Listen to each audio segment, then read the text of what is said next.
Shalom sahabat SU dimanapun Anda berada. Selamat datang kembali di Sejenak bersama Scripture Union Indonesia. Dan sebelum kita memulai kita pada malam hari ini, ada baiknya kita membuka terlebih dahulu di dalam doa. Bapa Surgawi yang kami kenal di dalam nama Tuhan kami Yesus Kristus. Terima kasih Tuhan kami boleh berkumpul pada sore hingga malam hari ini ya Tuhan untuk mengikuti acara Sejenak bersama Scripture Union Indonesia di mana kami akan membahas tentang misteri kain peluh yang Engkau gunakan ketika Engkau mati ya Tuhan. Dan Tuhan berkati juga Pendeta Ripka yang menjadi narasumber kami. Biarlah apa yang kami diskusikan pada malam hari ini berasal daripada-Mu ya Tuhan. Dan kami dapat aplikasikan di dalam kehidupan kami sehari-hari. Terima kasih Tuhan. Kami serahkan acara ini di dalam nama Tuhan kami Yesus Kristus. Kami berdoa dan mengucap syukur. Amin.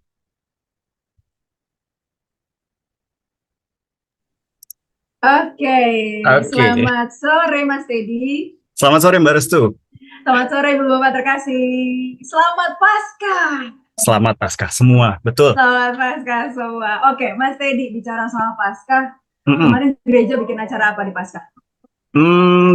Gereja saya itu ada acara yang luar biasa sih. Maksudnya perayaannya begitu meriah gitu. Maksudnya apa namanya? Ada spesial liturgi yang kami bikin. Drama nggak visualisasi gitu tentang kebenaran biasa ya? Visualisasi sih di kami enggak, tapi memang benar-benar yang kami rasakan tuh benar-benar kusyuk Mbak. Maksudnya kayak begitu menyentuh. Bagaimana kalau di gereja Mbak Restu? Oh, di tempatku secara pribadi ini keren banget, sampai spektakuler dibuat itu altarnya, mimbarnya bikin gua. Gimana kubur Yesus gitu ya, kubur Yesus, kemudian nanti batu besarnya terguling dan sebagainya.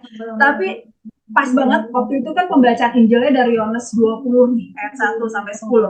Ada detail kecil loh yang sebenarnya kami luput sih, yaitu nah ini pas banget tadi Mas Teddy juga ngomongin di doa kan, itu ada kain peluh yang terlipat rapi, mungkin kecil, sepele dibandingkan dengan peristiwa spektakuler ketika Yesus bangkit kemudian menyapa muridnya gitu ya, Maria dan sebagainya. Nah, ini nih yang mau kita gali Mas di dalam acara ini bersama dengan pas banget ada narsum kita yang cantik. Sapa dulu dong, ada Ibu Pendeta Ripka Mayasari Borutarigan. Halo Ibu Pendeta Ripka. Halo Ibu Pendeta. Halo Mbak Restu, Mas Teddy, halo sahabat SUI dimanapun berada. Selamat sore, selamat Paskah. Selamat Paskah juga Ibu. Adem ya, beda pendeta. Beda. Adem. Hawa nyamannya tuh dapet gitu. Oke. Bu Ripka, kita akan banyak bertanya perihal kain peluh. Mungkin hal yang sepele, hal yang kecil, tapi justru ini kalau menurut saya kalau digali oke banget ya, karena jarang loh dikotbahin atau bahkan menjadi suatu hal yang diangkat pada saat visualisasi Paskah gitu loh.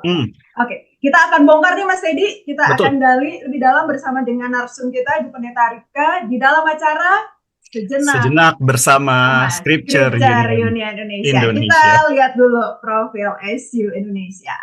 Oke, para sahabat SU Indonesia, kita langsung saja masuk bertanya kepada Ibu Pendeta Ripka mengenai kain peluh. Wah, misteri kain peluh. Pas banget ya. Kita mau bicara karena ini masih nuansa Paskah. Sebelumnya, Ibu Pendeta Ripka, Paskah di gereja Ibu gimana nih? Adakah suatu hal yang spektakuler juga atau menekankan sesuai dengan tema ini? Nggak luput dari hal yang kecil seperti kain peluh. Oh iya, makasih Mbak Restu, Mas Teddy ya. Sedikit berbagi, kami di GBKP, Runggun Surbakti namanya, salah satu gereja Karo di Kabanjahe, itu kami merayakan rangkaian Paskah mulai dari Kamis sampai dengan hari Minggu. Dan ya sama seperti di gerejanya Mbak Restu, di gereja kita kebetulan ada anak-anak Tuhan yang memberi hati untuk menjadi tim keindahan gereja atau tim dekorasi namanya. Jadi kita dekor gereja itu mulai dari Minggu Palma ya, Palma. Bahkan Passion sebelum Minggu Palma juga kita pakai nuansa pohon-pohon kering.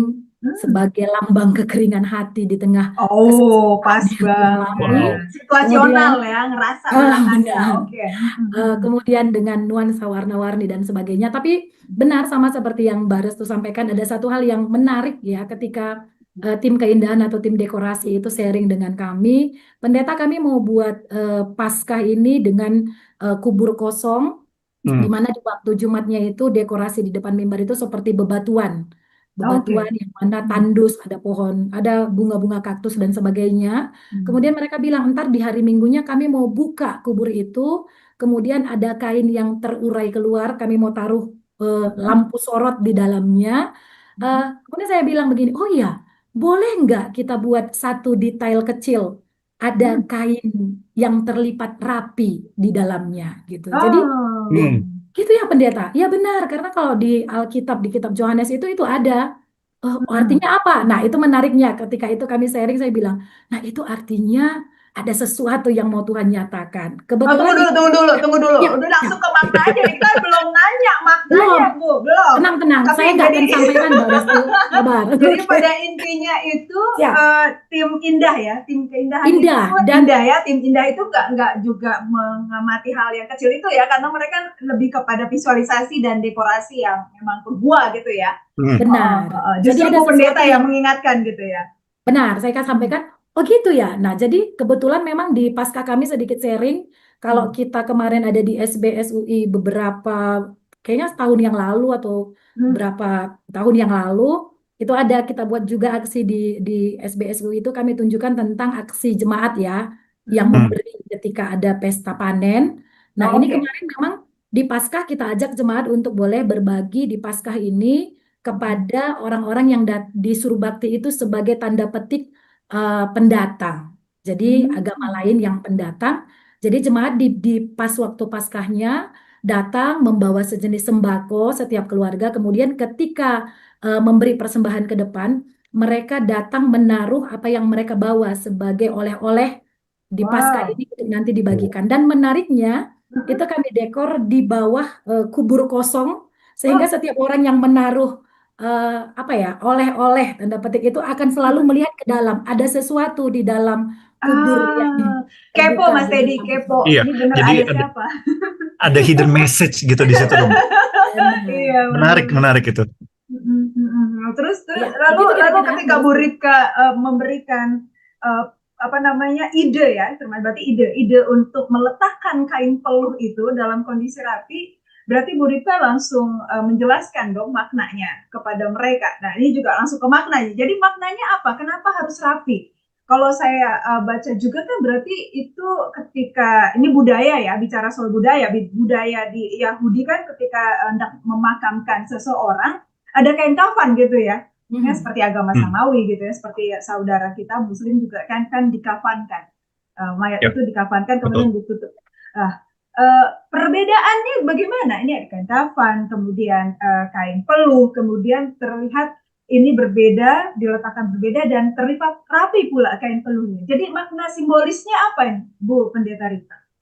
Oke, iya Mbak Restu. Nah, jadi kalau kita baca di Injil Yohanes, sebenarnya Hmm. itu jelas sekali ya, khususnya di Yohanes pasal 20 yang jadi bahan kita ini, Hmm. eh, kebangkitan Yesus itu eh, terlihat dari ketika Petrus dan Yohanes melihat ada kain yang terletak Hmm. gitu. Jadi sebenarnya kalau kita baca itu di ayat 6 itu ada kain yang terletak, kain kafan terletak di situ. Kemudian kalau di ayat 7 sedangkan kain peluh yang tadinya ada di kepala Yesus tidak terletak dekat Ya. dengan kain kafan itu, tapi tersendiri. Nah, Yes. ternyata kalau secara tradisi pemakaman pada waktu itu, jadi rupanya kalau mereka ini gini, eh, ketika saya baca di teks di atasnya, waktu eh, Yusuf Arimatea ya, yang meminta mayat Yesus, kemudian ada Nikodemus yang dulunya juga Betul. percaya itu, ternyata mereka membalut mayat Yesus dengan kain linen atau kain kafan. Oke. Rupanya ada satu kain yang panjang menurut tradisi pada waktu itu untuk mengikat mayat.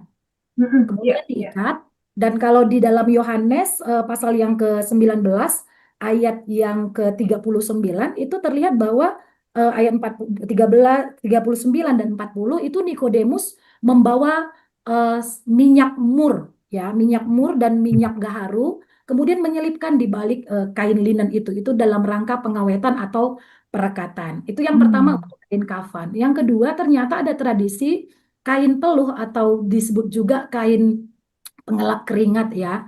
Hmm. Itu khusus ternyata adalah sepotong kain yang tidak sama besar dengan kain kafan Mbak Restu dan Ya. Mas Teddy, tapi itu dipakai untuk biasanya sebagai pengikat dari leher, dagu sampai ke Oh, ke kepala. kepala.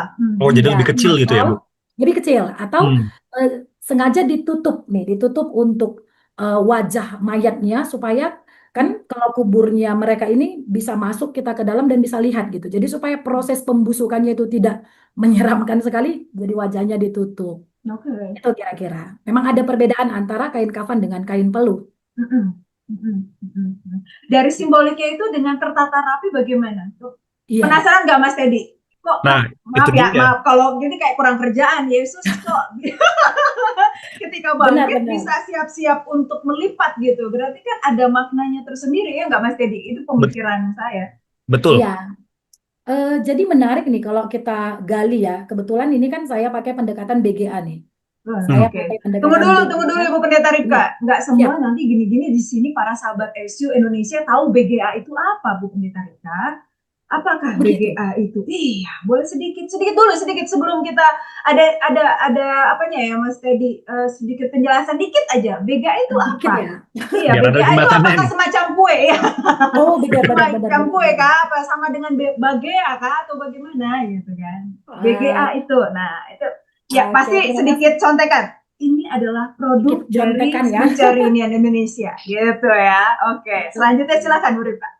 Terima kasih Mbak Restu. Nah, jadi BGA itu buat sahabat-sahabat SUI dimanapun berada, itu adalah sebuah metode baca gali Alkitab, di mana ada beberapa tahap untuk kita bisa menggali Alkitab secara lebih dalam. Yang pertama itu kita menggali nih dari ayat per ayat.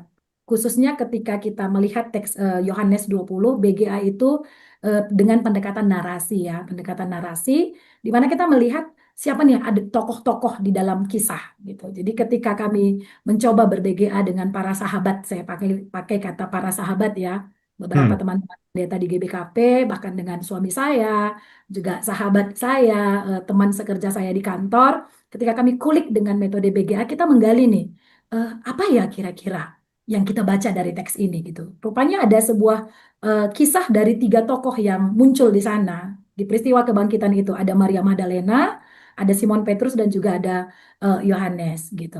Murid yang lain atau murid yang dikasih itu yang dipakai katanya. Nah, jadi dari proses apa yang ku baca, kita menggali dari tokoh apa ya kira-kira yang mereka lakukan, yang mereka katakan. Kemudian dari sana kita menggali nih apa ya pesan Tuhan. Itu BGA ya Mbak Restu dan Mas Teddy gitu. Ya. Apa nih pesan Tuhan buat setiap orang yang membacanya gitu. Entah itu bentuknya pelajaran, peringatan, perintah, peringatan, janji atau teladan. Dan dari sana kita akan melihat apa nih respon kita. Itu kira-kira sekedar informasi Hmm. tentang BGA. Nah, kembali ke pertanyaannya Mbak Restu nih, Hmm. tentang yang terlipat rapi gitu ya. Oke, siap. Terlihat rapi gitu. Jadi Mm-mm. menarik sekali ketika kami ber-BGA dengan para sahabat itu menggumuli tentang tiga tokoh. Ada Maria, ada Simon Petrus, dan ada Yohanes lah ya. Yohanes Ya. kita bilang atau murid yang lain yang sama-sama menjadi saksi nih sebenarnya. Saksi Hmm. kebangkitan itu. Tapi ada yang berbeda dari ketiganya gitu. Ketika Maria Magdalena datang pagi-pagi benar masih gelap, dia datang dan dia lihat pintu kuburnya sudah terbuka, wah, dia langsung lari nih. Bukan lari ke Mm-mm. dalam, tapi larinya keluar gitu, larinya keluar Mm. mengunjungi si Petrus dan murid yang lain. Kemudian setelah itu Petrus dan Yohanes lari ke kubur itu. Nah, di sanalah terlihat ada sesuatu yang berbeda gitu ya. Ternyata ada letak kain yang berbeda, kemudian ada kain peluh yang dicatatkan terlipat rapi. Menariknya makna terlipat rapi ini Mbak Restu saya lihat tuh Mm-mm. di eh, murid yang lain atau Yohanes ya atau Mm-mm. Yohanes yang ketika dia melihat kain peluh itu terlipat rapi, akhirnya dicatatkan nih Mbak Restu kalau di Alkitab kita itu tercatatkan kemudian dia percaya, dia melihat dan percaya. Jadi pertanyaan mungkin seperti kata Mbak Restu, apa nih maknanya terlipat rapi? Yes. Eh, karena isu yang dibawa oleh Maria Magdalena ketika dia sampai dan kubur itu terbuka, isunya itu adalah eh, Tuhan itu sudah diambil orang gitu. Tuhan itu udah Hmm. hilang, mayatnya udah hilang gitu. Jadi kalau Hmm. udah hilang, ya panik dong.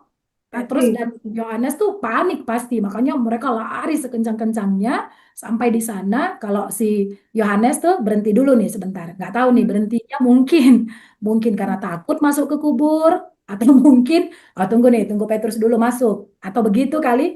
Nah, Petrus masuk dan dia lihat kejadian itu, tapi setelah itu Yohanes masuk dia lihat rapi.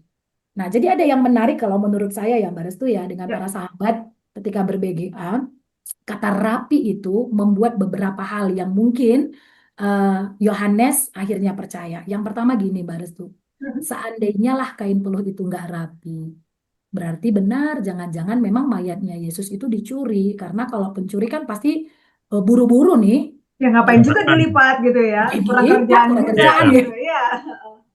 Oke, Gitu. oke, Nah, jadi oke. ketika itu dilipat rapi, berarti makna yang pertama, Yesus ini nggak dicuri.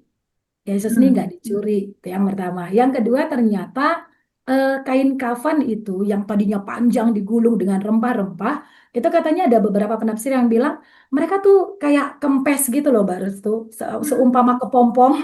Hmm. Udah Hmm. kepompong kupu-kupu, kupu-kupunya udah keluar nih, nggak koyak sama sekali. Tapi kain Hmm. peluh itu terlipat rapi. Artinya Allah itu, Yesus itu bangkit seperti yang dia janjikan. Jadi itu Hmm. ya kemungkinan besar membuat Yohanes, ya kalau saya lihat ya, saya renung-renung ini seandainya saya jadi Yohanes pada waktu itu mungkin Yohanes ini tipe visual kali orangnya ya. Yang Hmm. akhirnya melihat sesuatu, dia mikir gitu. Kan ada juga nih orang ketika lihat sesuatu, nggak cuma lihat nih detail aja, tapi apa ya makna di baliknya. Gitu. Jadi rapi itu mengingatkan Yohanes mungkin meskipun belum sempurna, tapi Yesus bangkit bukan dicuri. Mungkin itu kali makna rapinya, Mbak Resto. Ya, Oh. rapi Mas Dedi, harus rapi ya. Saya semua meninggalkan aja tuh udah rapi. Dia sebelum tugasnya berarti rapi. Hmm. Teratur Mas Dedi. Oh, Itu oh. menarik, menarik. Jadi kayak Oke. itu benar-benar membuktikan Tuhan Yesus itu bangkit ya. Tapi aku mungkin eh, ada satu hal nih yang menarik buat aku juga nih Hmm. tentang murid-muridnya nih yang berlari nih, Bu. Dan kayak di ayat keempat itu kan murid-muridnya itu larinya tuh kayak balap-balapan nih. Nah, Hmm. betul, Nah, betul. itu signifikansinya mungkin apakah ada gitu? Mungkin bukan dari apanya ya, bukan kebangkitannya, tapi mungkin dari kalau kita tarik ke konteks kita sekarang ya, apakah mencerminkan dinamika dinamika iman gitu atau pencarian kebenaran mungkin? Ya, kenapa Petrus duluan sampai ada yang Nah, menghubungkan itu dengan oh pantas dia duluan karena dia pemimpin rasul nanti. Nah, ada yang Hmm. berpikir kayak seperti itu. Nah, bahkan sampai Iya, ada yang bilang Yohanes kenapa yang terakhir gitu ya? Karena kan nanti dia nutup. Dalam arti bukan tutup, yang ya pokoknya dalam proses kehidupan para rasul dia yang kondisi matinya juga berbeda dengan teman-temannya yang lain. Dia kan di ending gitu kan. iya. Bahkan kalau kita lihat di kitab terakhirnya Wahyu kan ditulis oleh dia yang terakhir Hmm. nutup gitu ya. Apakah ini konsep seperti itu yang akhirnya dipahami? Benar ya. Jadi memang saya juga kepikiran nih, Mbak Restu. Kenapa ya kok mereka tuh larinya bareng-bareng, tapi kenapa Yohanes bisa duluan sampai Nah, dari Petrus Petrus, gitu. Petrus, Petrus duluan, Petrus duluan. Petrus, Bener ya, eh, Petrus lebih dulu Yohanes, ya. Yohanes Iya, iya duluan di sampai, ayat Mbak. 4. Yohanes Petrus, sampai duluan, tapi mm-mm. dia tuh berhenti, cek cek gitu, berhenti depan pintu. Kemudian Petrus sampai, dia Ah, langsung masuk, cuk gitu, nyungsep langsung masuk ke dalam gitu. Jadi mereka tuh lari. Kemungkinan besar memang ada beberapa yang saya literatur yang saya lihat tuh mm-mm. dia bilang begini, mungkin kemungkinan besar Yohanes lebih muda kali, mungkin lebih muda dari Petrus, sehingga Nggak ya enakan.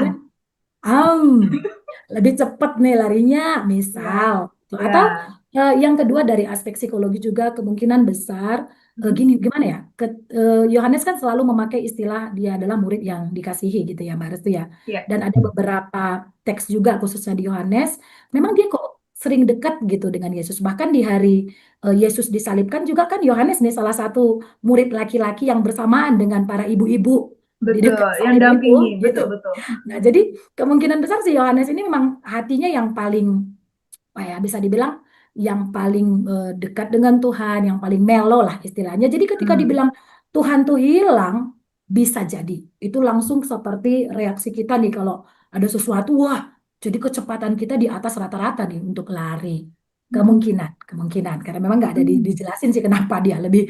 Tapi menarik ada sesuatu hal yang saya secara pribadi berefleksi begini. Kok dia lebih duluan sampai, tapi dia kok nggak masuk ya?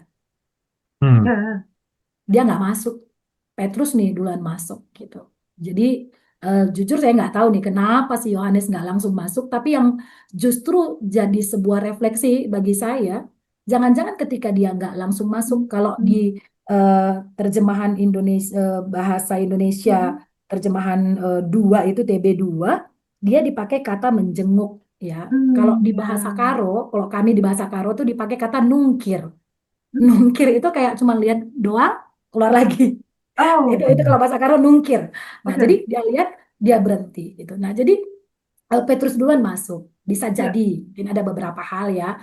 Kemungkinan apakah si Yohanes enggan duluan mendahului si Petrus Hmm. sebagai senior, atau Ya. mungkin dia juga, aduh gimana nih? Mungkin Hmm. atau beberapa pertimbangan. Tapi kalau saya nih secara pribadi kembali, sepertinya saya mendapat sebuah pelajaran begini. Justru ketika dia sempat berhentilah, dia bisa mengamati.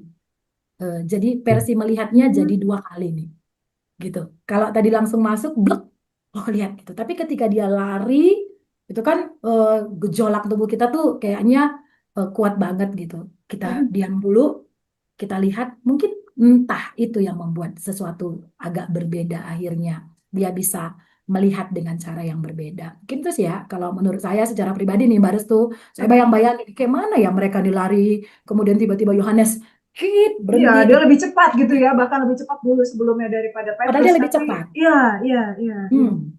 Wah, wah. Tapi yang buat saya penasaran juga Mas Teddy dan juga Ibu Rika serta para sahabat adalah eh, kenapa mereka akhirnya kayak terburu-buru, ada emosi bergejolak dan mereka lari cepat. Mereka lupa ya bahwa guru mereka berkali-kali bilang bahwa aku kan bangkit. Hmm. Mereka lupa. Ya. Dan Kemungkinan kodenya besar. akhirnya itu tadi. Kodenya Hmm. adalah kain perlu tadi, itu kah maksudnya? Kemungkinan, menurut saya secara pribadi juga kemungkinan mereka lupa karena sering sekali Hmm. memang penderitaan itu akan mengacaukan ingatan kita. Gitu. Ah, Oh. Sering sekali betul. Nutup ketika semua kita, ya. Tertutup semua kita. Ingatan benar, kita apa yang kemarin-kemarin itu tertutup semua oleh penderitaan. tertutup oleh penderitaan, tertutup oleh ketakutan. Jadi berita yang diterima itu Yesus hilang. Nah, Hmm. kalau istilahnya Yesus mati aja itu udah menyakitkan ya. Oh iya. Yesus mati aja udah menyakitkan. Nih yang Betul. matinya hilang lagi gitu. Jadi Ya, kalau istilahnya matinya 2 kali nih. Perasaannya tuh betul. mengalami duka cita 2 kali gitu. Jadi wajar nih mereka kacau sekali. Hati mereka kacau. Kita Betul. bisa katakan kacau. Sehingga mereka mungkin sangat terburu-buru. Gimana sih? Gitu. Tapi ya menariknya kembali Mbak Restu. Kalau saya secara pribadi gini. Aduh Tuhan kok keren sekali ya. Dia Hmm. kok sepertinya bakal tahu nih. Murid-murid mungkin akan lupa. Sehingga dia tinggalin jejak kecil gitu ya. Dia Hmm. tinggalin jejak. Ah, nih, kan aku udah pernah bilang gitu. Kadang memang kan Tuhan bikin nih jejak kecil. Kalau dibaca kisah selanjutnya, nantinya akhirnya Yesus akan menampakkan diri nih kepada Hmm. Maria Magdalena Hmm. dan juga kepada Simon Petrus. Masih di dalam Injil Yohanes, kita akan lihat dan sepertinya Tuhan kita tuh memang selalu ingatkan kita dengan sesuatu hal gitu. Kalau Yohanes mungkin karena orangnya visual, Ya. dia bisa dengan melihat kain peluh yang terlipat rapi saja, dia langsung sadar. Oh, berarti Hmm. Hmm. dia Betul, bangkit betul, betul. gitu. Kalau nanti Maria Magdalena itu caranya berbeda lagi. Kalau kita baca, dia panggil nih, udah ngobrol sama Yesus tapi nggak tahu, tapi dia bilang Ah, Maria. Hah, ketika dipanggil namanya Maria, Tuhan, kayak gitu. Kalau oh, Petrus, entar di belakangan itu ketika dia menjala, kemudian ya, Yesus datang lagi. Dan nanti menarik betul, itu baru tuh kalau dibaca kisahnya. Jadi menarik nih kisah Yohanes ini. Kalau betul, nanti dilihat betul. lagi di pasal 21 ayat yang ke-7, ternyata kembali lagi Yohanes yang mengingatkan Petrus, itu Tuhan. Gitu. Hmm. Dengan Ya, apa yang dulu pernah Tuhan lakukan. Jadi responnya ya. Hmm. benar, Hmm. Tuhan Hmm. meninggalkan jejak. buat orang yang dikasihinya, sehingga sekalipun orang yang dikasihinya mungkin saja kacau untuk sementara waktu dan lupa akan apa yang pernah dia perkatakan. Tapi baiknya Tuhan, menurut saya melalui kain peluh yang terlipat rapi, kain yang kecil, itu seperti jejak yang Tuhan bikin. Twing, ingat nggak itu? Ah, Jadi kode, unik ya. kode, Mas Teddy, itu Bener. kode sederhana. Biasanya tuh gitu, gitu ya. Dan Ah, jadinya nih unik banget sih. Maksudnya jadi kita bisa tahu nih, oh ternyata dari murid-muridnya kita juga bisa belajar hal-hal yang berbeda nih dari responsnya mereka gitu. Dan bagaimana mereka menyikapi peristiwa itu gitu. Dan mungkin sebelum kita lanjutkan ke pertanyaan berikutnya, sahabat SU dimanapun Anda berada, karena ini tahun ini kita masuk di dalam format baru SBSUI ya, kita format ini betul. lebih talk show, lebih santai. Jadi buat sahabat SU dimanapun Anda berada, boleh loh langsung kalau ada pertanyaan boleh langsung berpartisipasi dengan kita, boleh raise hand, Betul. boleh juga langsung mau bertanya juga boleh. Ataupun kalau ada pertanyaan di tengah-tengah penjelasan dari Ibu Ripka, mungkin sahabat SU boleh langsung masukin di kolom chat yang ada di Zoom ini. Yes, Nanti betul. biar saya atau mungkin Mbak Restu yang bisa membacakan gitu untuk kita langsung tanyakan kepada Bu Ripka. Betul banget, betul banget. Balik lagi ke tokoh-tokoh tadi gitu ya. Kalau kita lihat kan tipikal Petrus gitu, karena tadi kan Bu Rika bicara soal BGA, genre narasi, bicara soal tokoh. Nah, tokoh-tokoh ini kan tersebutkan Petrus, Yohanes gitu ya. Dari tipikal mereka kan kayak beda banget nih ya Mas Teddy ya. Betul. Dimana Petrus kan tipikal orang yang kayak kalau orang Jerman bilang gerasa gerusuk. Ya. Hot-headed. Gerasa gerusuk semua kayak satset gitu, dan just kayak emosional sekali gitu. Sampai akhirnya dia lupa akan semuanya, nggak memikirkan dalam jangka waktu panjang, pokoknya gas lah gitu ya. Tapi kan kalau kita lihat Yohanes tipikal kayaknya tenang, tahan dulu, dia lebih banyak rem daripada ngegas gitu, kayak mobil, kayak motor gitu ya, kalau tadi penjelasan dari Bu Rika. Nah, dari kedua tokoh ini yang bisa kita angkat dari pesannya ini apa Bu Rika? Dari kita bisa pelajari bahwa di dalam peristiwa ini, yang kalau saya lihat dua-duanya tuh tadi, dua-duanya sebenarnya lupa bahwa Yesus gurunya tuh pernah ngomong, berpesan bahwa saya akan bakti. Gitu. Tapi dari dua tokoh ini mungkin kalau saya pribadi, jujur saja saya seperti Petrus yang tiba-tiba gitu. Ya kan, tiba-tiba kayak pengen sat-sat, das kelar gitu. Dan akhirnya lupa bahwa sebenarnya oh iya pernah ngomong gitu ya. Nah, atau jangan-jangan Mas Teddy seperti Yohanes, kalem, tenang, tapi lupa juga. Saya agak lebih kalem kali ya mungkin Mbak orangnya. Ya, itu wakilkan dari cara kita ngobrol nih kayaknya. Nah ya, jadi dikondisikan kayak gimana seperti situasi kita sekarang nih Bu Pendeta Rika, kalau bicara soal pesan yang mau diangkat dari dua tokoh ini dengan cara mereka gitu memandang kebangkitan Yesus dan rahasia kecil gitu ya, kode kecil gitu lewat kain peluh yang terlipat gitu. Gimana Bu Pendeta? Ya benar Mbak. Jadi sebenarnya kalau dari BGA itu ada 3 ya Mbak ya tokohnya, dimulai dari Maria Magdalena ya.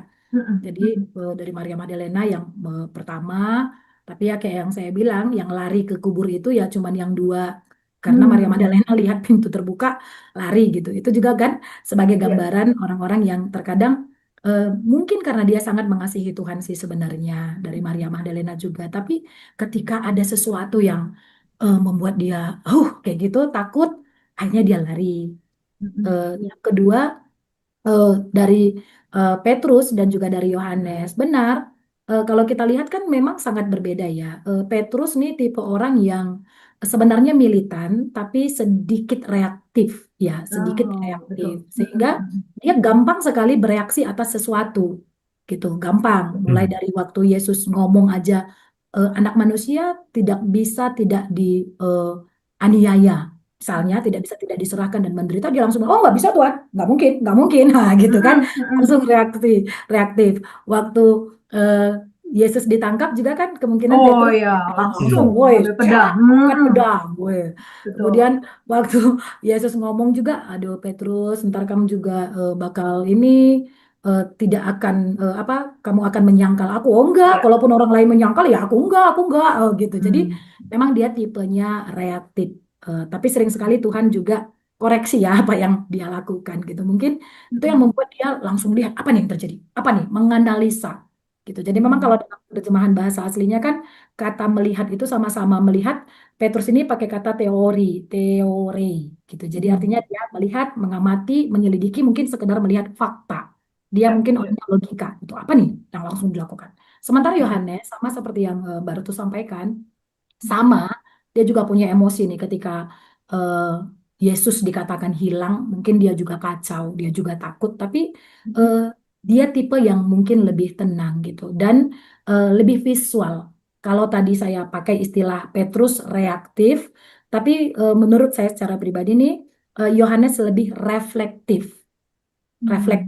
gitu. Artinya ketika Petrus hanya melihat sesuatu berdasarkan apa yang dia lihat dan dia amati, tapi Yohanes tuh lebih kepada memaknai apa yang dia lihat. Mungkin ini juga yang akhirnya seperti yang Baras tuh sampaikan, kalau kita lihat ketika dia dibuang di Pulau Patmos, dia bisa melihat ada banyak penglihatan di sana gitu. Jadi seseorang yang bisa memaknai.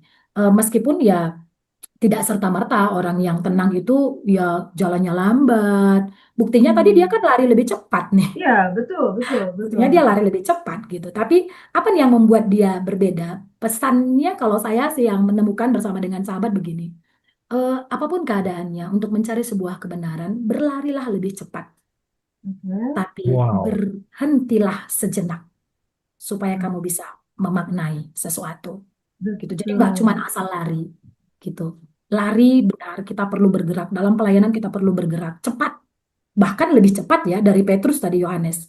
Betul. Tapi ketika dia ambil waktu, jeda sebentar, nah itu membuat dia bisa berpikir. Jadi segala sesuatu tuh memang kita membutuhkan ruang bagi diri kita, bagi hati, bagi pikiran kita untuk memaknai sesuatu gitu. Jadi memori kita itu akan kembali diingatkan kalau kita punya waktu ruang melihat dulu. Mungkin gitu ya Mbak Restu. Wow, luar biasa Mas Waduh. Teddy.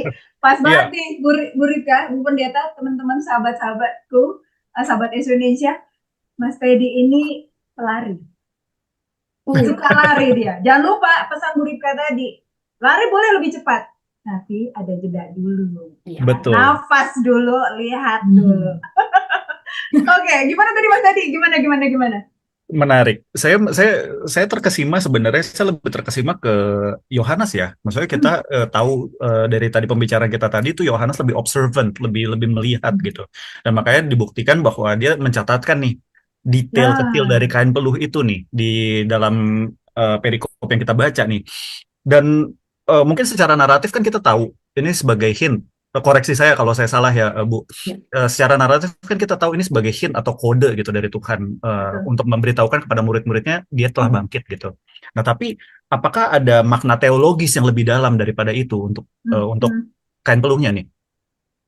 Iya, secara naratif benar itu satu kode ya buat murid-murid mengingatkan ini terlipat rapi berarti tidak dicuri. Tapi secara teologis juga kita bisa melihat beberapa hal. Yang pertama itu kan tadinya kain peluh itu seperti yang saya sampaikan berdasarkan tradisi itu sebagai Hmm. penutup wajah kematian gitu supaya kan kematian itu lambang kengerian ya, kekacauan, ketakutan. Itu ditutup gitu. Itu makanya ada kain peluh. Ketika kain peluh terlipat rapi, itu menunjukkan bahwa Yesus bangkit, menunjukkan bahwa kematian itu bukan lagi hal yang menakutkan gitu. Karena kain yang tadinya ditutup untuk menutup wajah mayat kematian, karena sudah bangkit Yesus itu terlipat rapi. Itu poin yang pertama mungkin ya Mas Teddy.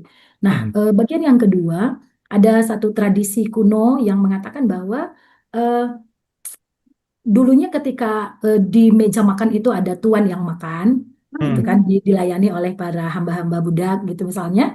Nah, kalau misalnya si tuan ini masih belum menyelesaikan makanan dan dia akan kembali, biasanya Hmm. kain itu akan dia lipat rapi, menandakan Kan jangan kembali diberesin lagi. dulu.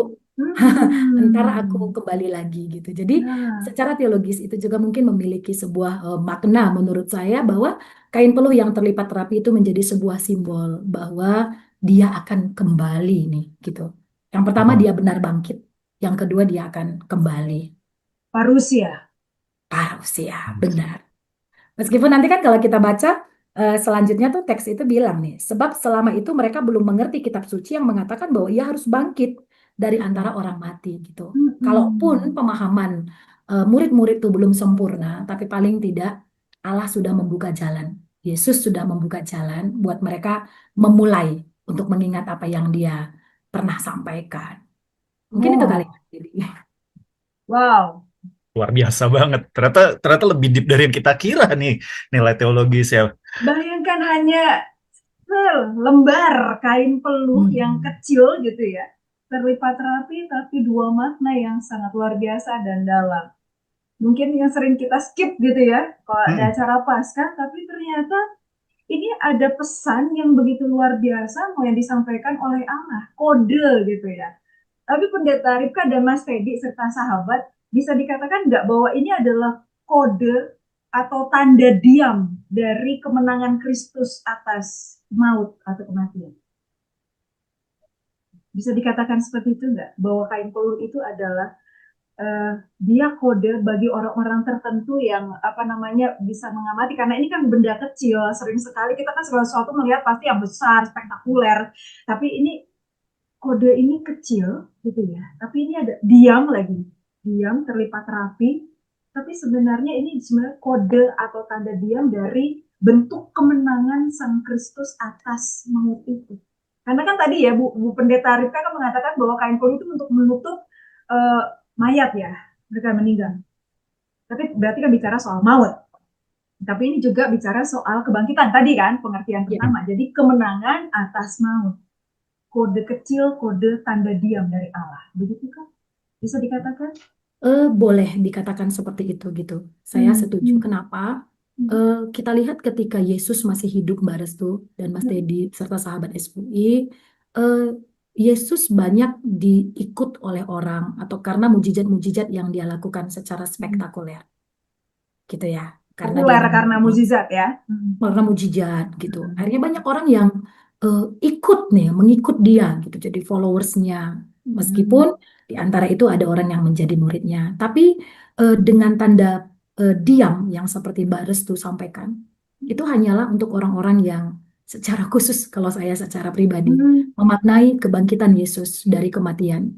Tanda diam itu hanya buat orang-orang yang Tuhan mau perlihatkan, ini loh aku bangkit gitu. Jadi diamnya kain itu kalau saya secara pribadi gini, betapa beruntungnya Yohanes yang dikasihi Tuhan ketika tanpa gerasak gerusuk, tanpa hal spektakuler, dengan kode yang Tuhan buat pun dia bisa tahu nih Tuhannya bangkit gitu. Jadi terkadang memang Tuhan meletakkan sesuatu sebagai tanda diam untuk mau melihat gimana nih kita sebenarnya beriman kepada dia gitu. Jadi mungkin bukan dengan hal spektakuler yang seperti Mbak Restu sampaikan gitu. Untuk hal-hal besar spektakuler siapa saja bisa beriman ya Mbak Restu. Siapa saja bisa gitu. Tapi bagaimana dengan hal kecil yang diam, di situ hanya pastilah orang-orang yang sudah memiliki hubungan dengan Tuhan gitu. Jejak tadi hanya akan dikenali oleh siapa yang dikasihi oleh Tuhan dan yang mengasihi Tuhan. Dan kalau kita lihat peristiwa kebangkitan, Yesus itu akan menemui orang-orang secara pribadi. Dia akan menemui orang-orang yang dia kasihi gitu. Jadi ya benar itu tanda diam, tapi yang hanya akan bisa dimanai dengan iman. Itu yang saya bisa lihat ya Mbak Restu. Wow, luar biasa nih Mas Teddy, saya merinding nih. Ini benar-benar merinding karena gini loh. Ketika Yesus kan selama hidupnya banyak sekali membuat mujizat ya, karena tadi ya para sahabat pasti mengiyakan gitu dengan luar biasanya mujizat dari menyembuhkan mereka dari sakit, dari buta, dari lumpuh, kemudian mentahirkan yang kusta kan termasuk penyakit yang sangat susah disembuhkan, bahkan nggak bisa disembuhkan pada saat itu gitu ya, sampai akhirnya membangkitkan orang mati. Itu kan suatu hal yang luar biasa spektakuler, dan akhirnya orang-orang termasuk murid-muridnya terkadang menjadi pengikutnya dia karena kepopuleritasannya. Lupa bahwa itu sebenarnya dia tuh siapa gitu. Tujuan Yesus di situ, hadir di situ kan untuk memperlihatkan bahwa aku adalah anak Allah gitu ya. Memperlihatkan dia sebagai tugas Mesias.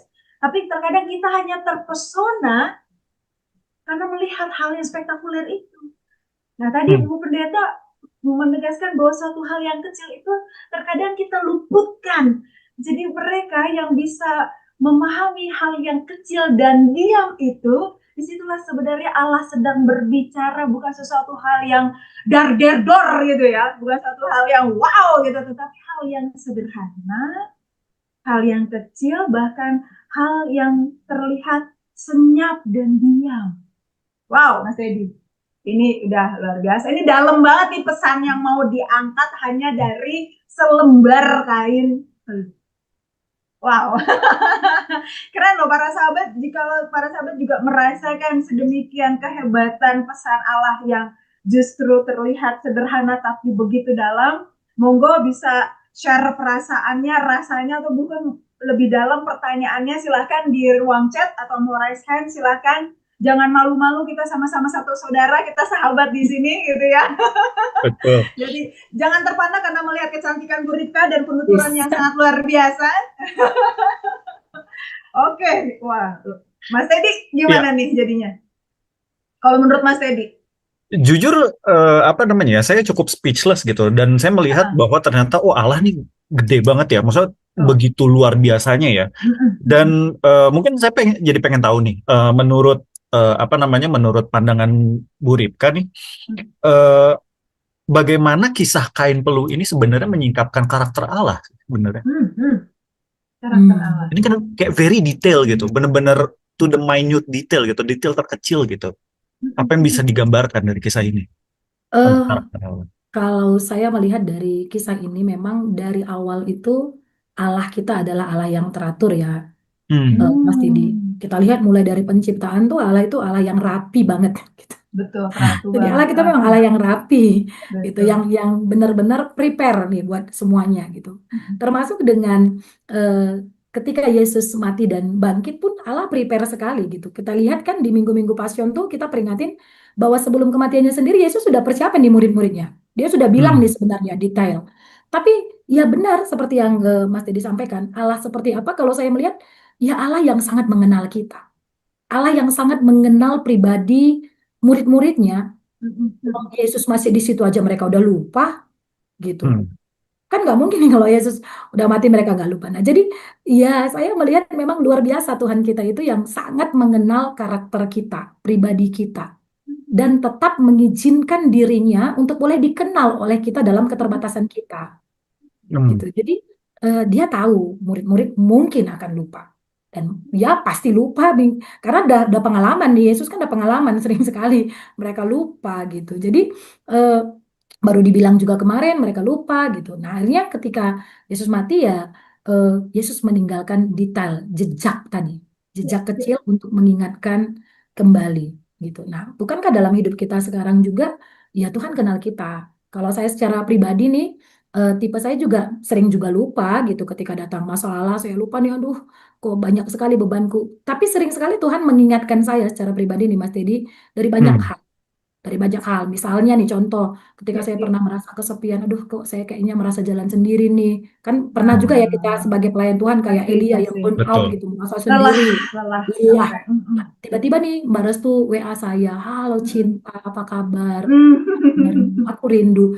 Bagi saya secara pribadi, itu sebagai tanda kode dari Tuhan. Ripka, kamu nggak sendiri. Itu buktinya Mbak Restu yang jarang-jarang ngobrol, ingat nih sama kamu, gitu. Itu aku, gitu. Jadi mungkin ada lagi orang-orang tertentu yang Tuhan pakai hal lain, misal hanya dengan mendengar lagu kesukaan dia, atau mungkin ketemu dengan orang-orang gitu. Jadi sama nih, Tuhan kenal setiap kita gitu. Murid yang tiga yang tadi saya sampaikan, baik itu murid yang dua Simon dan Yohanes, kemudian Maria Magdalena itu sendiri pun Tuhan temui dengan cara yang berbeda dalam kebangkitannya. Berarti artinya Allah mengenal kita, Allah tahu keterbatasan kita, Allah tahu kelupaan yang sering terjadi dalam hidup kita, tapi Allah kita tuh nggak pernah menyerah nih sama kita. Ini Restu apa nih yang harus aku berikan kode kecil supaya dia tahu kalau aku mengasihi dia. Teddy ini apa nih yang harus aku kasih kode kecilnya. Sahabat SUI apa nih gitu. Jadi ya itu sih yang saya pelajari dari Allah kita. Allah yang sangat mengasihi, Allah yang sangat mengenal dan Allah yang sangat peduli. Ya, Iya, dia sampai peduli hal kecil ya. Jadi dia nggak cuma betul. peduli hal besar nih dalam hidup kita, sampai hal terkecil kita gitu. Dia kenal. Kalau Yohanes orangnya dengan melihat Hmm. dia bisa beriman, ya dia pakai Mm-mm. itu. Iya. Mungkin Petrus dengan tindakan yang pernah dia lakukan diulang, baru dia mengingat, ya itu, gitu. Ya mungkin itu kali Mas Dedia. Jadi semua yang Allah lakukan itu benar-benar purposeful dan bukan kebetulan. Bagaimana Mbak Restu tanggapannya? Oh, kalau saya tangkapnya gini Mas Dedi, dia memang besar, begitu besar gitu. Dan semua teratur di dalam dia. Berarti bukan berarti dia sebagai sutradara yang mengatur semua, bukan berarti dia arogan gitu ya. Mhm, Tapi justru yang saya lihat melalui kain puluh itu pun gitu. Allah itu mau mengajarkan kepada pengalaman murid untuk melihat segala satunya harus utuh gitu ya. Dan Hmm. mau memperlihatkan bagaimana melalui peristiwa ini di balik misteri kain peluh, mhm, di situ Allah hadir. Allah ada, Allah ikut merasakan penderitaan, Ya. tapi bukan berarti dia diam dalam penderitaan dan tidak berbuat apa-apa. Buktinya dia menang di mhm. dalam kebangkitan. Dan itu nyata, itu Yes. terlihat. Gitu ya. Jadi Allah kita pun bukan hanya berempati, tetapi dia juga Mhm, benar-benar welas asih, berbela rasa, ikut merasakan gitu loh Mas Didi. Bukan mhm, berarti ketika kita menderita, Eli, Eli, lama sabahtani gitu ya. Kayak dia jauh sekali sampai kita teriak. Tapi sebenarnya dia ada di dalam kain peluh yang terlipat itu. Wow, ini udah makin dalam Mas Dedi, makin dalam, makin rasa, makin luar biasa gitu pesan yang mau ditangkap gitu ya. Uh, tapi gimana nih akhirnya aplikasi di dalam kehidupan kita? Apa respon yang bisa kita lihat Nah, melalui itu setuju. tanda-tanda? Nah, tanda-tanda Allah yang nggak langsung bisa kita pahami, Bu Pendeta. mhm. Seperti tadi Yohanes ataupun Petrus nggak tahu, nggak Belum utuh. ngerti, iya gitu loh. Belum utuh, betul. Nah, iya, nggak utuh. Jadi ketika melihat suatu hal ya, ya jujur saja seperti kita ya perayaan Paskah, hal yang Mhm. detail yang kecil itu kan kita skip. Yep. Karena menurut kita apa sih nggak ada makna gitu. Tapi ternyata pas hari ini dibongkar maknanya luar biasa loh, dalam banget gitu ya. Nah ini gimana nih aplikasi di dalam bisa kita mengaplikasikan dalam hidup kita konkretkan gitu ya. Eh, tanda-tanda Allah yang kita nggak langsung bisa pahami. Gimana Bu Pendeta Rika? Eh, iya, apa nih yang bisa kita konkretkan dengan tanda-tanda Allah yang nggak bisa kita pahami?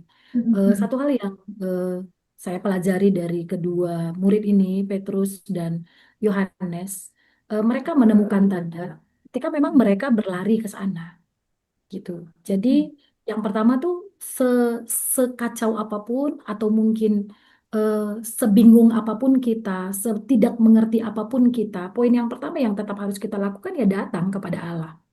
Gitu dulu, tetap datang gitu.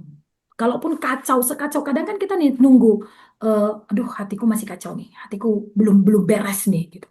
Karena justru dari kekacauan itulah Allah yang akan merapikan Hmm. Nah, hati kita gitu. Gitu, ya, kita ya, akan ya. ketemu dengan sesuatu tanda yang Tuhan tunjukkan di tengah-tengah kekacauan kita. Itu yang pertama ya, Mbak. Yang kedua nih peka. Mungkin saya lebih pakai kata peka gitu. Karena setiap hari Allah sebenarnya sedang memberikan tanda atau jejak-jejak kecil, kode-kode sama kita melalui hal-hal kecil, hal-hal biasa nih. Hal biasa sebenarnya, tapi eh, ketika kita punya waktu untuk seperti Yohanes tadi, mungkin dia mengamati, merasakan, eh, kita akan bisa melihat nih tanda yang Tuhan berikan. Jangan-jangan banyak tanda di sekitar kita, tanda kasih Tuhan. Tapi kita nggak maknai karena kita nggak beri hati untuk berefleksi tentang itu sehingga sering sekali kan sekarang salib itu hanya sebagai simbol ya. Betul. Tapi kalau kita bisa memaknai, sedangkan kain peluh yang kecil terlipat rapi itu punya makna yang eh, besar. Eh, bukankah salib yang sudah dia nyatakan itu juga adalah tanda yang sangat besar bagi kita gitu. Jadi peka, Hmm. peka mengamati. Kemudian yang ketiga ya itu tadi teruslah mencari gitu. Karena kan kita nggak tahu nih di bagian mana Tuhan sedang memberikan tanda sama kita. terus mencari, kemudian ya kenal juga diri kita. Kayak saya lebih ke sana ya, karena setiap orang tuh pasti beda, beda nih cara Tuhan menyatakan apa yang mau Dia nyatakan. Mungkin berdasarkan pribadi kita, gitu, Hmm. gitu. Ya, Jadi ya kenal tergantung juga karakter kita gitu ya. karakter kita juga gitu. Jadi nggak mesti nih saya harus kayak Mbak Restu yang keren. Aduh. Versinya Mbak Restu sudah keren. Versi Pendeta Rika keren yang dibuat Tuhan. Versinya Mas Dedi keren. Nah, jadi mari kita lihat karena toh Tuhan seperti itu. Tuhan kan kenal kita dan Dia akan memberikan tanda itu berdasarkan ya karakter kita gitu. Jadi ya mari lihat berdasarkan apa yang Tuhan nyatakan bagi kita. Mungkin lebih lebih ke sana kali ya. Hmm. Saya Oke. tertarik sama hal kepekaan itu sih, Nah, Bu benar. Rika. Mm-mm. Jadi ya saya juga pernah waktu itu pulang dari kampus keadaan hati gundah gulana. Tahu-tahu Oh. ngeliat billboard itu ternyata ada tulisan satu ayat dari Amsal 17, hati yang gembira adalah obat yang manjur. Ternyata saya Hmm. merasa kayak, oh saya disuruh Tuhan untuk bergembira nih. Tapi itu kan di billboard nih Bu. Nah, Mm-mm. ngomongin soal kepekaan kan terkadang ya seperti kan perlu kita suka miss the small details. Ada nggak sih Mm-mm. menurut Ibu cara kita untuk melatih kepekaan kita gitu? Maksudnya dengan sengaja Ya. kita melatih kepekaan kita. Eh, Kembali sih sepertinya yang saya sampaikan tadi ya, Mas Teddy, ke karakter orangnya gitu. Jadi misalnya begini, pastinya kita ambil waktu untuk diam, untuk tenang, itu salah satu. Itu yang secara umum Hmm. pasti setiap orang memerlukannya. Ya. Apapun karakter kita, duduk diam dan tenang di hadapan Tuhan pasti itu salah satu latihan yang umum dan harus gitu. Kalau saya secara pribadi ya memang seperti itu gitu. Di tengah kesibukan, di tengah berlarian ke sana sini, saya secara pribadi sering sekali belajar melihat apa nih yang Tuhan mau nyatakan itu dengan diam. Cukup dengan Hmm. tarik nafas, kemudian saya diam. Sepertinya hati ngomong, Tuhan, hari ini Tuhan mau ngomong apa sih? Gitu. Nanti ketika buka Alkitab juga, ya sering ya kita baca Alkitab gitu. Tapi kok menariknya kalau kita memang melatih seperti yang Mas Dedi sampaikan, kita bisa lihat nih, kayaknya kita dituntun di satu ayat ini, oh ini nih kayaknya. Atau ya mungkin ada orang-orang tertentu dengan nyanyi, kalau dia memang suka nyanyi juga, kadang bisa kan dari sana dia dipulihkan. Ada orang yang eh, kepekaannya akan tanda-tanda yang Tuhan kasih untuk kasihnya itu dengan ngobrol dengan sahabat. Saya juga salah satunya itu juga sih Mas. Gitu. Ketika ngobrol dengan sahabat, Hmm. tiba-tiba kok ketemu. Iya ya, wah aku lupa. Hmm. Ah, ada gitu. Jadi makanya kembali seperti yang saya sampaikan tadi, mungkin setiap orang tuh berbeda caranya. Setiap orang mungkin berbeda, tapi kenallah bagaimana nih cara kita untuk memaknai sesuatu gitu. Karena kan nggak semua orang punya sama cara yang sama, dan Tuhan izinkan kok kita dengan cara yang berbeda. Kalau kali ini kita memaknai kain peluh ya karena memang fokus tokohnya itu Yohanes gitu. Hmm. Kalau kita lihat ke Maria ya mungkin dia dengan audio pendengarannya ketika dipanggil Maria gitu ya. Kalau misalnya dengan Simon Petrus mungkin dengan apa ya kinestetik gerakan-gerakan yang dia pernah lakukan gitu. Jadi ya setiap orang kan tentunya berbeda gitu, tentunya berbeda. Makanya ya bagi saya secara pribadi Tuhan memberikan tanda bagi setiap orang dengan versi diri kita. Yang penting adalah bagaimana kita bisa mengenal tanda yang Tuhan berikan, ya peka tadi gitu. Nih melalui ini apa? Mungkin itu ke sana sih lebih responnya ya, Mas Teddy ya. Hmm. Berlatih kepekaan dan sesuaikan bagaimana Allah memberikan kode itu dengan karakter masing-masing. Mhm. Seperti beberapa tokoh di dalam perikop Yohanes itu sendiri ya. Karena Hmm. itu tadi, Allah yang mengenal kita lebih dalam. Kita terkadang kami mau belajar mengenalmu ya Allah gitu ya. Sampai kapanpun terkadang kita susah gitu mengenal Allah kita yang luar biasa. Tapi sebenarnya sejujurnya dia mengenal kita sampai relung yang paling kecil gitu. Bahkan kita pun nggak kenal diri kita sendiri ya Mas Teddy, Ibu Betul. Pendeta. Tapi dia mengenal luar biasa kita, luar dalam sampai ulu hati gitu ya. Oke, Benar. baik. Ini luar biasa Ibu Pendeta Rika dan Mas Teddy. Ini ada sahabat kita, Bapak Hmm. Ameng Tarigan. Selamat malam Pak Ameng, Shalom. Nah, saya akan coba Shalom. bacakan untuk kita semua ya. Shalom Ibu Pendeta. Terima kasih atas ilmu yang luar biasa mana Ibu sudah berikan. Wah, Bu Pendeta ini apresiasi luar biasa oleh sahabat kita Pak Ameng. Saya ingin bertanya dalam teks tersebut, mengapa Yohanes menjelaskan tentang kebangkitan Yesus dibuat selogis mungkin? Ya, berbeda dengan Injil sinoptik yang menjelaskan ada malaikat yang mengatakan bahwa Yesus telah bangkit. Apakah ada tekanan-tekanan dari orang luar sehingga Yohanes begitu luar biasa menjelaskan tentang kebangkitan Yesus? Ya, itu pertanyaan pertama. Ternyata beliau ada pertanyaan berikutnya untuk tahu pertanyaan kedua. Pertanyaan berikutnya adalah, apakah kain peluh yang rapi atau terlipat rapi itu benar-benar menjadi sebuah kebiasaan orang Yahudi pada waktu makan? Bahwa seorang tuan belum selesai untuk makan sehingga hamba tidak boleh membersihkan makanan di meja makan tersebut. Oh, ini soal yang parusia tadi, Bu Pendeta Rifka. Jadi kalau misalkan belum selesai, ya tidak terlipat rapi gitu. Jadi apakah ini sebuah juga budaya di sana?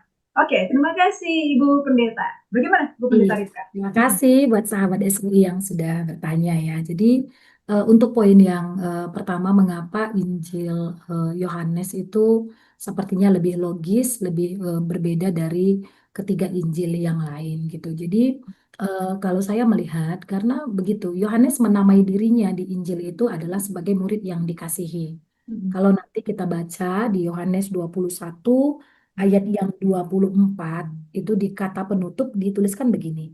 Dialah murid yang bersaksi tentang semuanya ini dan yang telah menuliskannya dan kita tahu bahwa kesaksiannya itu benar. Jadi kemungkinan besar Yohanes menulis sangat detail atau logis itu sebagai orang yang mengamati secara pribadi sebagai saksi gitu sebagai saksi sehingga apa yang dia lihat itu yang dia tuliskan apa yang dia lihat dia tuliskan sehingga kemungkinan besar itu yang membuat sedikit berbeda soal detail ya soal detail karena pasti akan sangat berbeda ketika hadir mengamati dengan misalnya saksi-saksi yang lain mungkin itu salah satu yang boleh saya sampaikan dan yang kedua apakah kain peluh yang rapi benar-benar menjadi sebuah kebiasaan memang eh, itu tidak menjadi sebuah kebiasaan yang sangat apa ya terlihat secara umum gitu. Ini salah satu referensi yang saya sampaikan tadi, pemaknaan tentang kain rapi gitu ya, tentang kain rapi, tentang kain peluh itu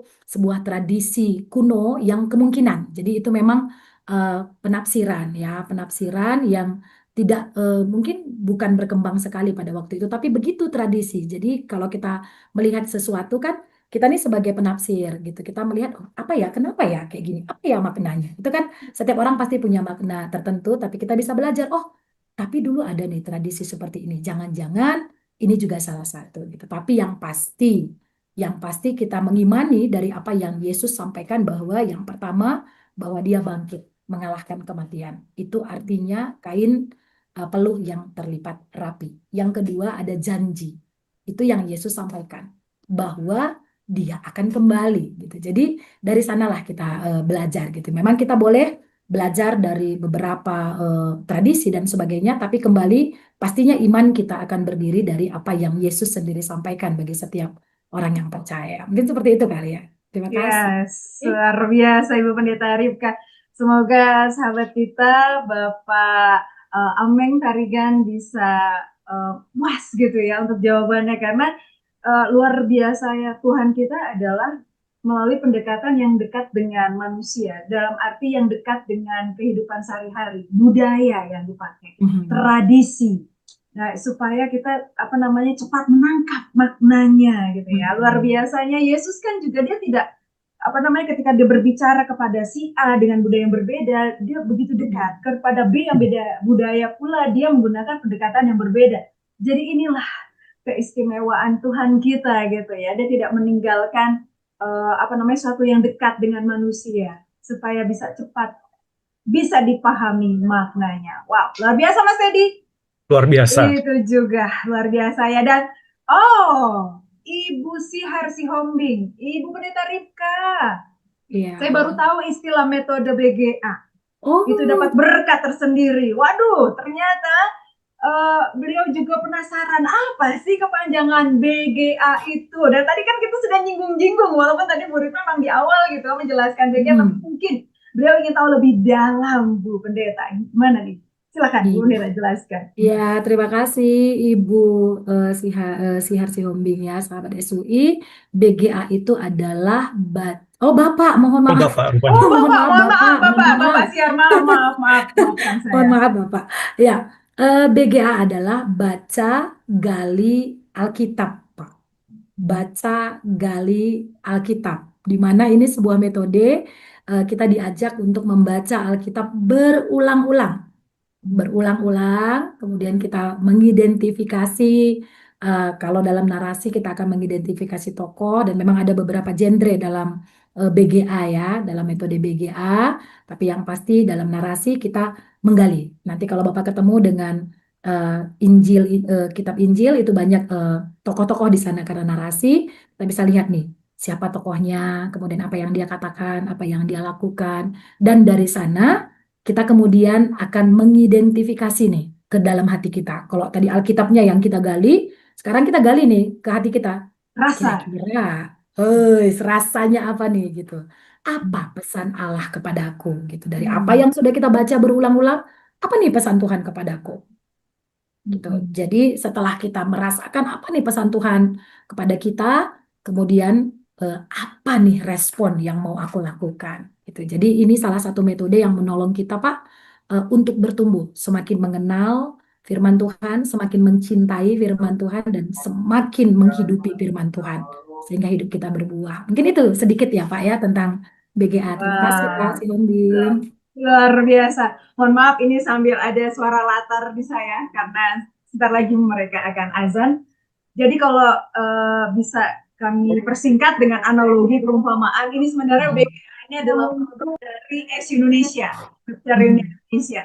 Kalau kami analogikan adalah seperti orang hendak mendapatkan air segar, berarti kita harus menggali tanah itu, gitu ya. Kalau kita mau buat sumur, kita sudah menggali 5 meter, tapi kok rasanya airnya kurang segar. Kita terus gali, gali, gali, akhirnya sampai dengan kedalaman yang lebih dalam lagi. Dapat air segar, dan kita kemudian meminumnya. Respon kita adalah meminumnya, tapi ternyata air yang banyak di sumur itu pun bisa kita bagikan sebagai tanda respon kita kepada orang sekitar atau sekeliling. Nah, itu jadi bukan hanya sekedar baca, tapi kita gali pesannya dalam dari rasa dan kita bisa menumpahkan itu lewat tindakan nyata. Seperti itu, Bu Pendeta?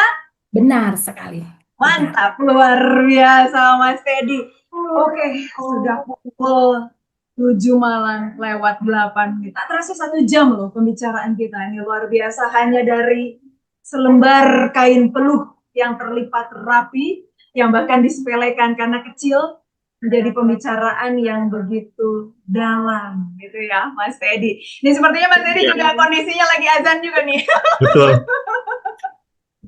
Oke, siap. Mungkin bisakah Ibu Pendeta Rika memberikan 1-2 kalimat konklusi untuk kita pada hari ini kepada para sahabat SU mengenai misteri kain peluh dan pesan di dalamnya yang begitu luar biasa. Silakan Ibu Pendeta Rika. Oke, terima kasih buat Mbak Restu dan Mas Teddy yang sudah menjadi sahabat saya dalam diskusi kali ini dan juga sahabat SUI semuanya. Yang menjadi konklusi yang pertama, kain peluh yang terlipat rapi sebagai bukti bahwa Yesus itu benar-benar bangkit. Yang kedua, eh, Allah sangat mengasihi kita sehingga Dia selalu memberikan tanda atau jejak kecil untuk boleh kita mengingat kembali apa yang Dia janjikan bagi kita, meski mungkin banyak hal yang bisa membuat kita lupa akan apa yang Tuhan janjikan dalam hidup kita. Dan yang ketiga, jika Yesus sendiri melipat kain peluh dengan rapi sebagai bukti kebangkitannya, mari sebagai setiap orang yang percaya, belajar juga melipat rapi setiap peluh yang kita alami dalam hidup supaya kita bangkit nih bersama Yesus. Setiap hari kita punya kekacauan dalam hidup kita. Tapi kita belajar bahwa Allah kita adalah Allah yang melipat rapi kain peluhnya. Biarlah setiap peluh kita juga kita lipat rapi dan bangkit bersama dengan kasih Tuhan dalam hidup kita. Mungkin banyak hal yang membuat kita kacau, tapi yang pasti ada satu hal yang penting kita ingat. Tuhan mengingat kita meskipun kita sering lupa. Tuhan menyediakan begitu banyak tanda kasih, meski mungkin kecil dalam setiap jejak hidup kita.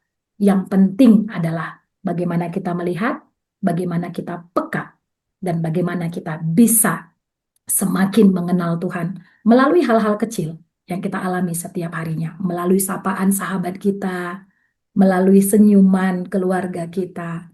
Biarlah itu menjadi tanda-tanda yang kita lihat setiap hari sebagai bukti cinta kasih yang membangkitkan kita seperti kebangkitan Yesus mengalahkan kematian. Biarlah setiap orang percaya bangkit mengalahkan setiap kekacauan-kekacauan yang ada di pikiran kita gitu ya, karena itu yang perlu kita rapikan nih sepertinya. Ya, Kita banyak harus merapikan pikiran-pikiran hati kita yang kacau balau. Dengan apa? Dengan percaya akan kebangkitan Yesus. Jika maut saja dikalahkan, mana mungkin kita tidak dimenangkan untuk menghadapi setiap persoalan jika kita berjalan bersama Tuhan. Mungkin itu kali. Terima kasih Mbak Restu dan Mas Teddy. wow, Luar luar biasa, biasa. Ibu Pendeta Rika. Hebat, kita bisa kasih apresiasi, Bu Bapak, reaksi kepada Ibu Pendeta Rika. Ini luar biasa, hal yang kecil kita belajar untuk lebih peka tentang situasi bagaimana Allah memberikan tanda-tanda di tengah-tengah kehidupan kita yang mungkin kacau balau, penuh Betul. pergumulan gitu ya. Mm-mm. Begitu pula dengan para murid yang pasti itu kacau balau. Petrus, Yohanes adalah saksi bagaimana rasa trauma mereka melihat gurunya yang mereka kagumi ditangkap, gitu ya. Kemudian mendengar bagaimana sang guru disalibkan. Hukuman mati yang saat itu sangat kejam gitu ya. Jadi justru ini Allah sedang merasakan rasa pilu dan sakit kita. Kode dari Allah sendiri gitu ya. Wah, mantap. Terima kasih Bu Pendeta Ripka, luar biasa. Luar Sungguh biasa. dalam pemahaman kita dari Yohanes 20 ayat 1 sampai 10 dikupas, digali dengan metode GA dan menghadirkan kabar yang begitu dalam dan sukacita mengenai misteri kain pelupa. Terima kasih, apresiasi untuk kami Bu Pendeta Ripka ya. Jangan bosan-bosan kalau kami undang lagi. Ya, terima kasih Mas Teddy. Oke, jangan keluar Terima dulu, kasih. jangan keluar Jangan keluar dulu. Tunggu Soalnya dulu. saya ada pertanyaan nih Mbak Restu nih. Nah, lu kok ke saya pusing. gitu. Benar, karena kita suka bingung nih. Tuhan Yesus itu kan benar-benar bangkit. Betul, kita Ya, tahu gitu. pasti dong. Tapi kenapa ya banyak orang itu yang sudah hidup benar tapi kok kayak masih menderita gitu. Nah, kita ini kadang udah berusaha untuk menjadi orang Kristen yang baik gitu kan, tapi kadang-kadang kok masih berasa kok kayaknya ada yang ganjel gitu, kayak ada masih tetap ada penderitaan-penderitaan. Gimana tuh Mbak Restu? Apakah kebenaran itu tidak menjamin kelegaan? Apakah di mana Allah saat kita lagi jatuh gitu? Aku punya obat pusingmu, Mas. Aku punya obat pereda sakit pusingmu. Yang dimana bingung tentang kita orang percaya menderita gitu. Kita percaya kepada Sang Kristus yang menang atas maut. Tapi toh kenapa kita masih menderita juga? Gitu loh. Kenapa gitu? Ingat gak kisah Ayub? Para sahabat Indonesia juga tahu ya kisah Ayub, bagaimana salehnya Ayub gitu ya. Bagaimana dekatnya Ayub kepada Allah, tapi toh dahsyat penderitaannya. Pengen tahu obatnya bagaimana? Para sahabat Indonesia, kita tonton dulu video yang akan kita saksikan berikut ini.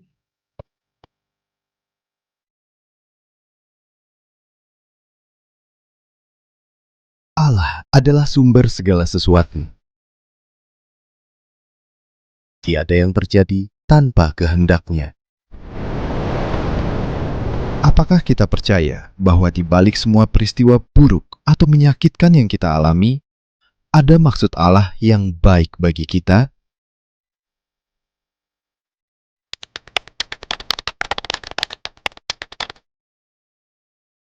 Apakah mendekat pada Tuhan adalah solusi dari setiap masalah?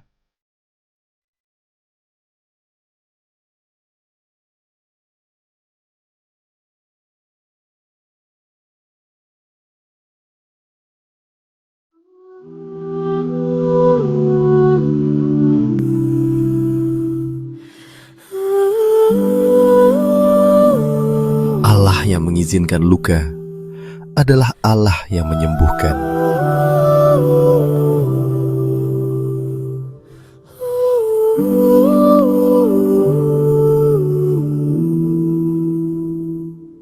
Jadilah Tuhan kehendak-Mu.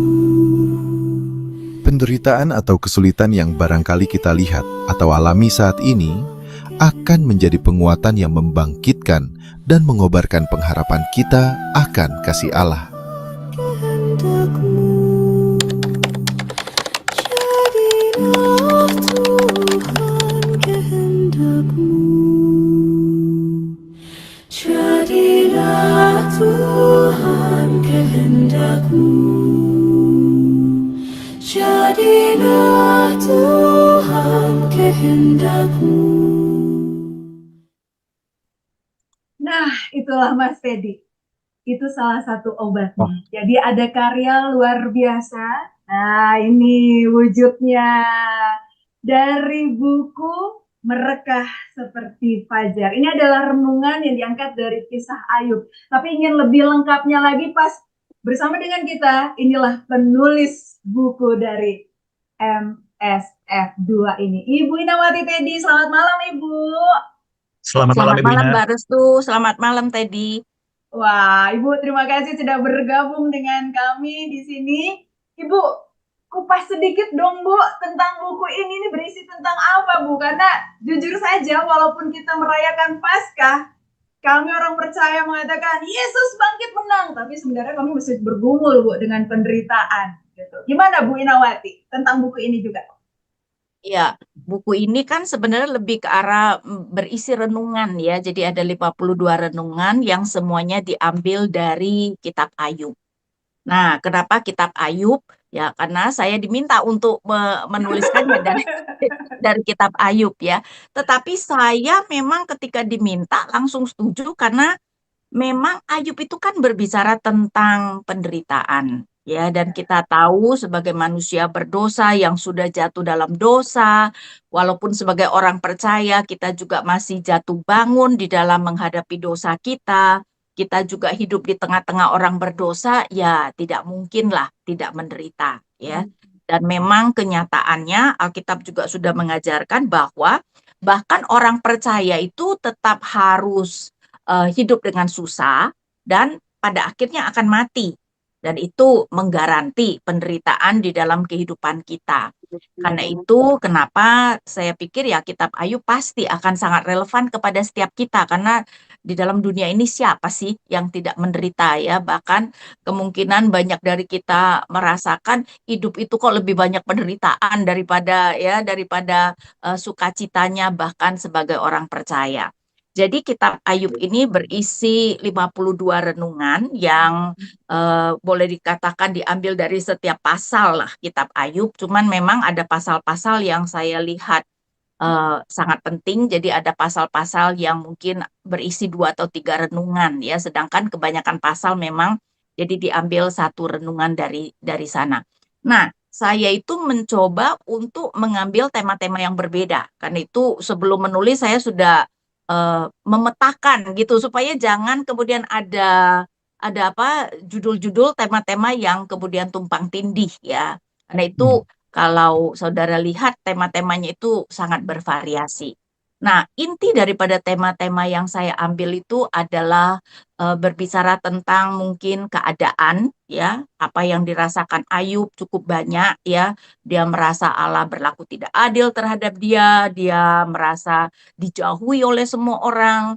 Dia melihat bahwa teman-temannya itu tidak menjadi teman yang baik ya, karena itu dikatakan penghibur yang menyusahkan gitu.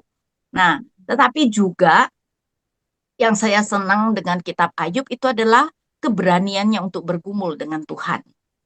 Dia berani menyatakan kekecewaan dan bahkan kemarahannya kepada Tuhan. Dan untuk itulah teman-temannya menjadi sangat marah kepada Ayub karena menganggap kok Ayub kurang ajar banget tuh ya, berani kemudian mempertanyakan Tuhan. Tetapi menariknya, bukankah Tuhan yang melihat Ayub itu lebih benar daripada teman-temannya? Walaupun jangan salah ya, saudara, bukan berarti Ayub tidak ada salahnya. Dalam hal itu Ayub merasa diperlakukan dengan tidak adil dan sebagainya, tentu saja salah ya. Allah tidak pernah memperlakukan kita dengan tidak adil.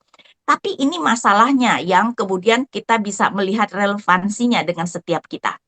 Kita itu ketika penderitaan datang bertubi-tubi, bukankah sering merasa Allah berbuat tidak adil terhadap kita? Karena kita membandingkan diri kita dengan orang-orang sekitar kita. Tuhan, dia yang nggak percaya itu, yang hidupnya jauh lebih jahat dari saya, kok hidupnya oke ya, sedangkan kok saya sekarang mendapat banyak sekali ujian dan penderitaan.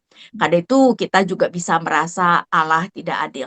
Nah, topik-topik seperti itu juga saya ungkapkan. Ya, bagaimana perasaan-perasaan kita, bahkan ketika itu adalah perasaan yang salah, tetap itu adalah perasaan yang harus kita bereskan.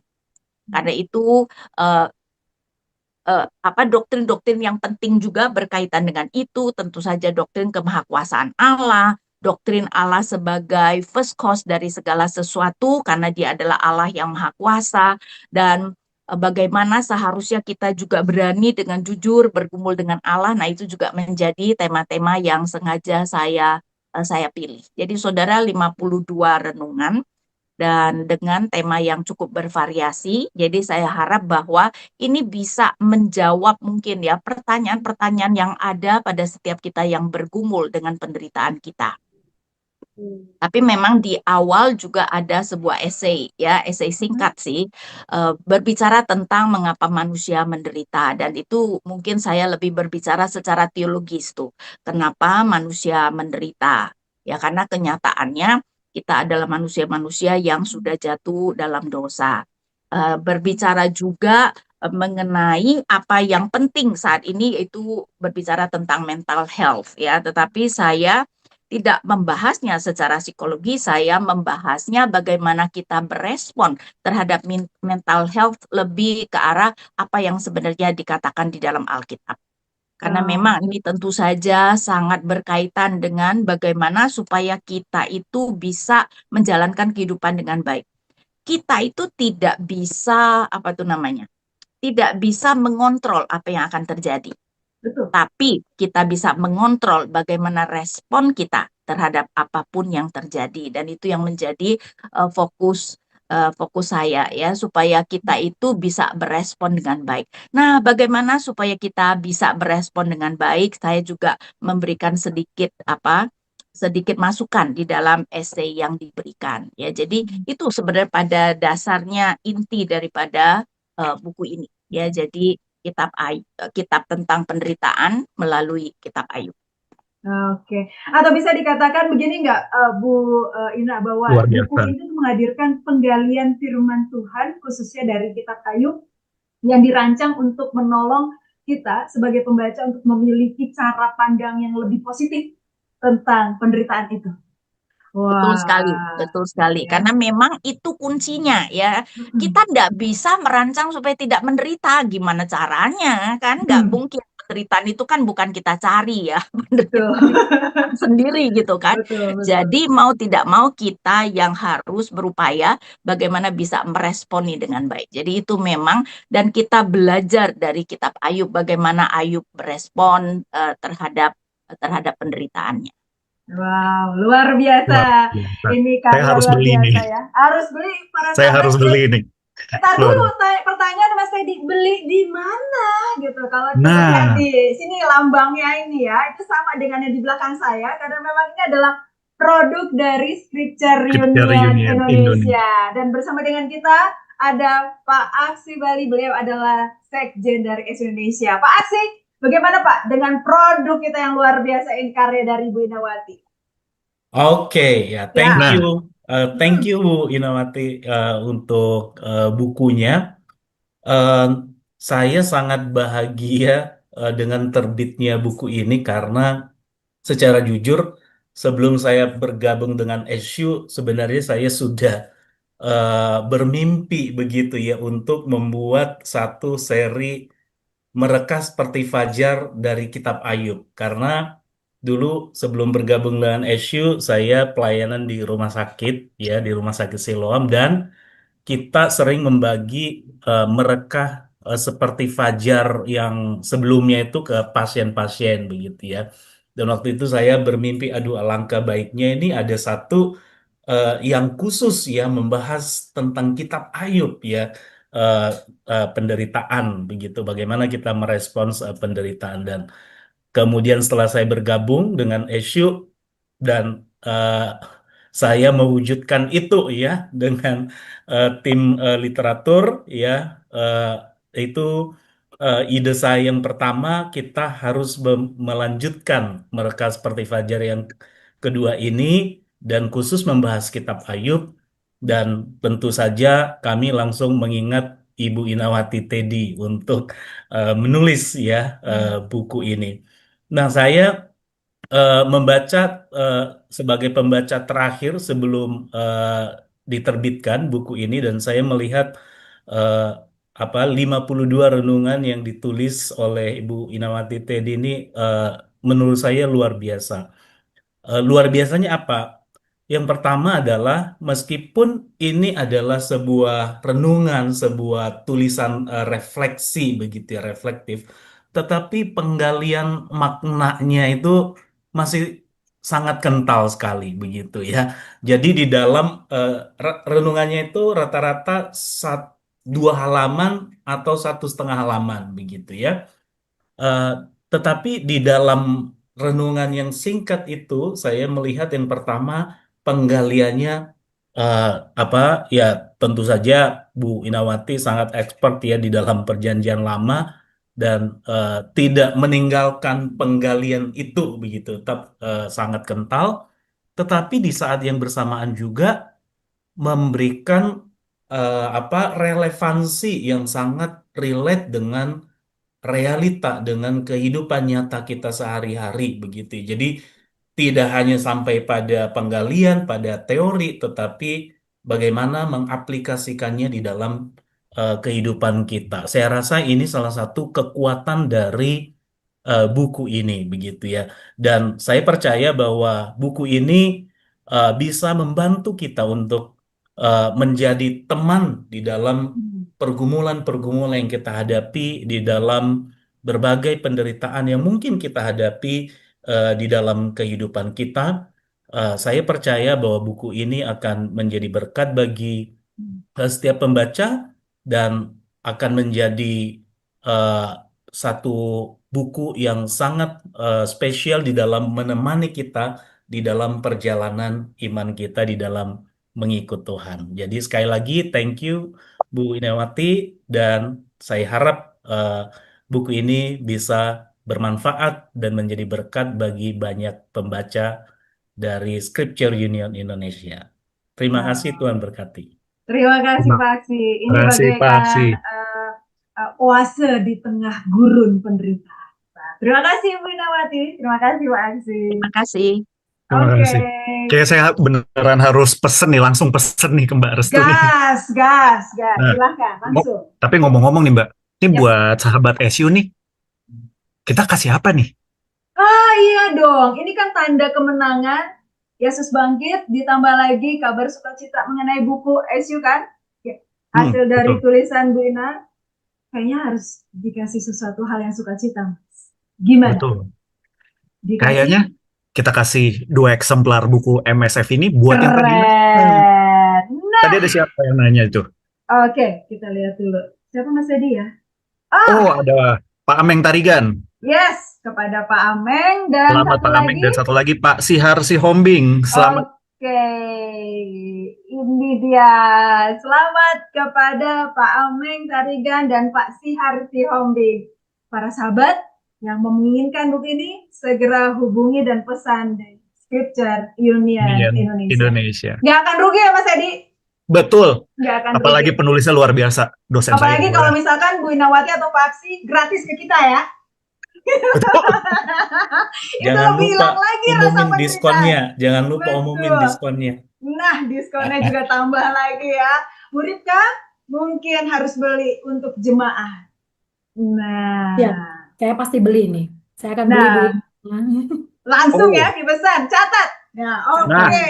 Saya dapat kabar terbaru nih. Mbak Restu. Siap apa tuh? Buat buat peserta sahabat SU dimanapun berada, yang masuk di Nah, ruangan Zoom ini, sorry, oke, ribet siap. kan? Saking Mm-mm. excitednya saya jadi Saking kelibet nih. saking Buat senengnya juga. betul, buat sahabat SU yang hadir di ruangan Zoom ini Mm-mm. dapat diskon 10% untuk yang datang sekarang. Jadi boleh langsung pesan, langsung Gas, aja kontak SU Indonesia. gas, keren banget. Sukacita apa lagi yang kita kurang? Ya, tadi sudah dapat pemahaman luar biasa dari hal yang kecil, kode Allah yang diam itu, dari pemaparan luar biasa dari narsum kita Ibu Pendeta Rika, ditambah oleh-oleh luar biasa dari hasil karya Bu Inawati, dan juga bagaimana SU menerbitkan ya. Kurang apa lagi Mas Edi? Dah, Betul. gas kita beli. Gas. Bener, teman kita seperti Pak Aksi tadi, teman kita untuk semakin kita kokoh kuat di dalam penderitaan gitu ya. Oke, udah semakin malam Mas Edi, walaupun besok weekend, tapi kayaknya waktu begitu cepat. Kalau kita memang merasa senang, merasa sukacita, Betul. itu waktu terus bergulir cepat sekali gitu ya.